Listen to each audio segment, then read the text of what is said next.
ജനസമ്പർക്ക പരിപാടിയോട് അനുബന്ധിച്ച് കേരളത്തിൽ ഒരുപക്ഷെ ഏറ്റവും കൂടുതൽ പരാതികൾ ലഭിച്ച ജില്ലയാണ് തൃശ്ശൂർ.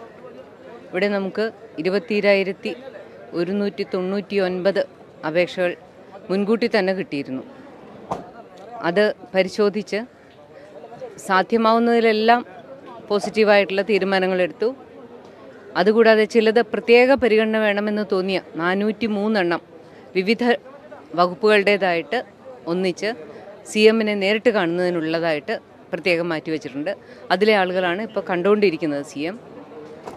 അതുകൂടാതെ തന്നെ ഗവൺമെൻറ്റിൻ്റെ പ്രത്യേക പരിഗണന, അതായത് ക്യാബിനറ്റിൽ പോയി മന്ത്രിസഭ തന്നെ തീരുമാനമെടുക്കാവുന്ന കുറച്ച് പരാതികളുണ്ട്.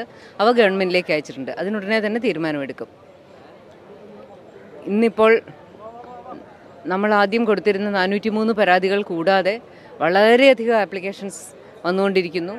ഇവിടെ വളരെ സ്ട്രാറ്റജിക്കായിട്ട് കൃത്യമായി ആളുകളെ വ്യക്തമായി പരാതിയില്ലാത്ത രീതിയിൽ കടത്തിവിടുന്നതിനായി എല്ലാവർക്കും പ്രത്യേകം പ്ലോട്ടുകളായി തിരിച്ച് ആളുകളെ ഉള്ളിൽ കടത്തുന്നതിനുള്ള അറേഞ്ച്മെൻറ്റ് ചെയ്തിട്ടുണ്ട്.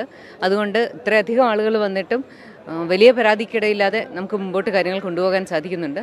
പക്ഷേ സ്ട്രെച്ചറിൽ വരുന്നവർ, ആംബുലൻസിൽ വരുന്നവർ, ഇവരെല്ലാം നാം കണക്ക് കൂട്ടാവുന്നതിലും വളരെ കൂടുതലാണ്. ഇപ്പോഴും ആളുകൾ വന്നുകൊണ്ടിരിക്കുകയാണ്. വരരുത് എന്ന് പറ്റുന്നത്ര പറഞ്ഞിട്ടും ആളുകൾ ബഹുമാനപ്പെട്ട മുഖ്യമന്ത്രിയുടെ നേരിൽ കാണുന്നതിനുള്ള താല്പര്യത്തോടെ വന്നുകൊണ്ടിരിക്കുന്നുണ്ട്. അങ്ങനെയുള്ളവരെ ഇപ്പോൾ കണ്ടുകൊണ്ടിരിക്കുന്നുണ്ട്. ഭാഗികമായി കണ്ടു കഴിഞ്ഞു.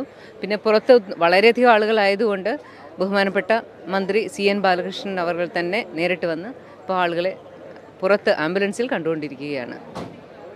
ഏകദേശം 6 മണിയോളം, 1 മണി തൊട്ട് 2 മണി വരെ ബഹുമാനപ്പെട്ട മുഖ്യമന്ത്രി ആളുകളെ കാണുന്നുണ്ട്.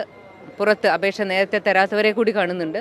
ബാക്കിയുള്ളവരെ കാണുന്നതിന് 2 മണി തൊട്ട് ഇരിക്കുകയാണ്. വീണ്ടും 6 മണിക്ക് വീണ്ടും അദ്ദേഹം പുറത്തേക്ക് വന്നിട്ട് പുതിയ ആപ്ലിക്കേഷൻ സ്വീകരിക്കുന്നു. വീണ്ടും അദ്ദേഹത്തെ നേരിട്ട് കാണണമെന്നുള്ളവർക്ക് എത്രയായാലും ഉള്ളവരെ മുഴുവനും കണ്ടിട്ടേ പോകൂ എന്ന അദ്ദേഹത്തിൻ്റെ ഉറപ്പിൽ ധാരാളം ആളുകൾ ഇവിടെ ചുറ്റും കാത്തിരിക്കുന്നുണ്ട്.